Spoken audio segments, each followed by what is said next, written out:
Hello friends, ഇന്നത്തെ വീഡിയോയിൽ ഞാൻ കാണിക്കാൻ പോകുന്നത് വാഴപ്പൂ കൊണ്ടുള്ളൊരു വടയാണ്. അപ്പോൾ ഇത് നമുക്ക് സ്നാക്സ് ആയിട്ടും ചോറിൻ്റെ കൂടുതൽ സൈഡ് ഡിഷായിട്ടും ഉപയോഗിക്കാൻ പറ്റുന്നൊരു ഐറ്റമാണ്. ഇനി ഇത് ഉണ്ടാക്കാൻ വേണ്ടിയിട്ട് നമ്മൾ ഈ വാഴക്കൂമ്പിൽ നിന്ന് വാഴപ്പൂവൊക്കെ എടുത്തിട്ട് വളരെ ചെറുതായിട്ട് അരിഞ്ഞെടുക്കണം. അപ്പോൾ ഞാൻ എടുത്തിട്ടുള്ള കുറച്ച് വലിയ വാഴപ്പൂ ആയതുകൊണ്ട് തന്നെ അതിൻ്റെ പകുതി മാത്രമേ ഉപയോഗിക്കുന്നുള്ളൂ. അപ്പോൾ നിങ്ങൾ ചെറുതാണ് ഉപയോഗിക്കുന്നതെങ്കിൽ നിങ്ങൾക്കത് മുഴുവനായിട്ട് ഉപയോഗിക്കാം കേട്ടോ. പിന്നെ ഈ അറ്റത്തേക്ക് വരുന്തോറും വളരെ ചെറുതായിട്ടുള്ള പൂക്കളായിരിക്കും. അപ്പോൾ തനിയെ എടുത്തിട്ട് അരിയണമെന്നില്ല, ഇത് ഒന്നിച്ചിട്ട് തന്നെ അരിഞ്ഞെടുക്കാം. ഇനി വാഴപ്പൂ എങ്ങനെ ക്ലീൻ ചെയ്യുന്നത് നോക്കാം. ഇതിൻ്റെ ഉള്ളിൽ കറുത്തിട്ട് ഒരു കട്ടിയുള്ള നാരുണ്ടായിരിക്കും കേട്ടോ, നമ്മൾ എടുത്ത് മാറ്റണം. അതിടുകയാണെങ്കിൽ അത് വേവാടങ്ങനെ കടിച്ചുകൊണ്ടിരിക്കും. അപ്പോൾ ഈ എല്ലാ പൂന്നും നമുക്ക് ഇതെടുത്ത് മാറ്റാൻ വേണ്ടിയിട്ടൊരു എളുപ്പവഴിയുണ്ട്. കുറച്ച് പൂക്കൾ എടുത്തിട്ട് അതിൻ്റെ മേലെ ഒന്ന് തിരുമ്മി കൊടുക്കുക. അപ്പോൾ ഈ കറുപ്പ് മാത്രം നമുക്കിങ്ങനെ വേറിട്ട് കാണാൻ പറ്റും. എന്നിട്ട് നമുക്കത് എടുത്ത് മാറ്റാം.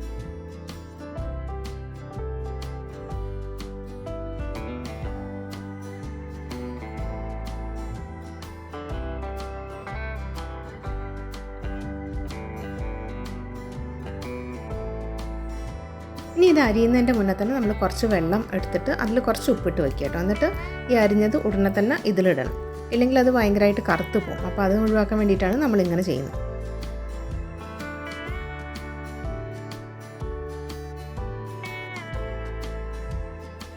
ഇനി ഞാൻ വടക്കുള്ള മാവ് അരയ്ക്കാൻ പോവാണ്.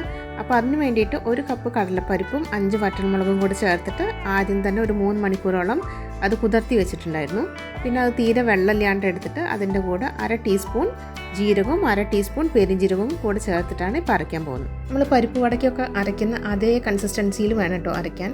ഭയങ്കര ഫൈനായിട്ട് അരയ്ക്കരുത്. കുറച്ച് അവിടെയും ഇവിടെയൊക്കെ ആയിട്ട് ഈ കടലയുടെ ഓരോ പൊട്ടുകളൊക്കെ കാണണം. ഇനി ഇതിലേക്ക് ബാക്കിയുള്ള ഇൻഗ്രീഡിയൻസും കൂടെ നമ്മൾ ചേർക്കാൻ പോവാണ്. അതിന് വേണ്ടിയിട്ട് 4 വലിയ വെളുത്തുള്ളി എടുത്തിട്ട് തോലോട് കൂടി തന്നെ ചതച്ച് ചേർക്കുക. ചെറിയ വെളുത്തുള്ളിയാണ് എടുക്കുന്നതെങ്കിൽ 2 എണ്ണം കൂടി അധികം എടുക്കാം.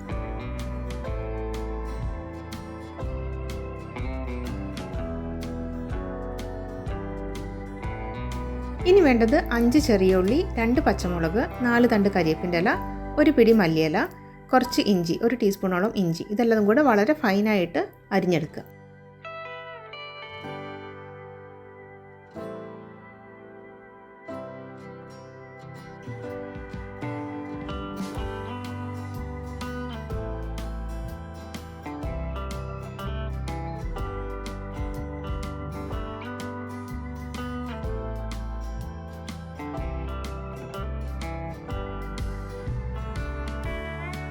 ഇനി അരിഞ്ഞു വെച്ചിട്ടുള്ളതും ഈ മാവിലേക്ക് ഇടുക. പിന്നെ ആദ്യം അരിഞ്ഞു വെച്ചിട്ടുള്ള പൂവ് നമ്മൾ വെള്ളമൊക്കെ നല്ലോണം മാർത്തതിന് ശേഷം ഇതിലേക്ക് ഇടുക. പിന്നെ ആവശ്യത്തിനുള്ള ഉപ്പ്, 1/2 ടീസ്പൂൺ കായപ്പൊടി, ഇതെല്ലതും കൂടി ചേർത്തിട്ട് നന്നായിട്ട് കുഴച്ചെടുക്കുക.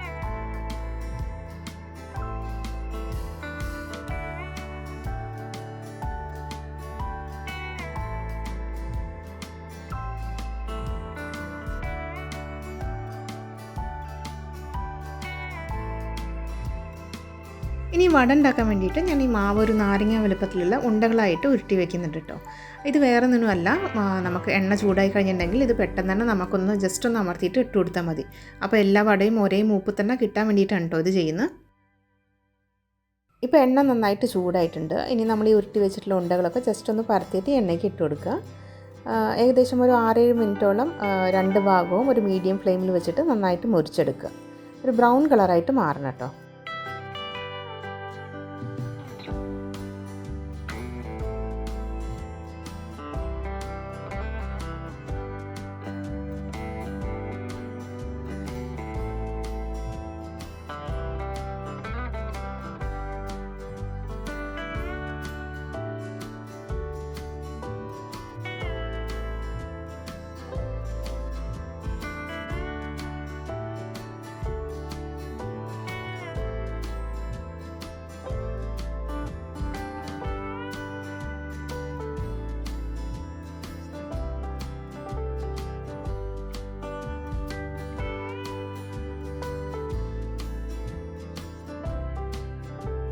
ഇപ്പോൾ 2 ഭാഗം നന്നായിട്ട് മുരിഞ്ഞിട്ടുണ്ട്. ഇനി ഇത് തീരെ എണ്ണയില്ലാണ്ട് നമുക്ക് കോരിയെടുക്കാം.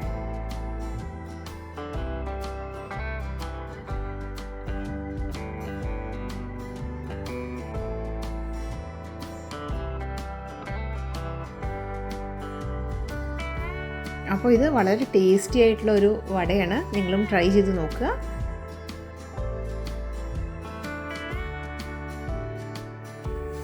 Thanks for watching. എൻ്റെ വീഡിയോസൊക്കെ കണ്ട് നിങ്ങൾക്ക് ഇഷ്ടപ്പെടുകയാണെങ്കിൽ ലൈക്ക് ചെയ്യുക, സബ്സ്ക്രൈബ് ചെയ്യുക. പുതിയൊരു വീഡിയോ ആയിട്ട് അടുത്ത എപ്പിസോഡിൽ കാണാം. അതുവരെ എല്ലാവർക്കും ഗുഡ് ബൈ.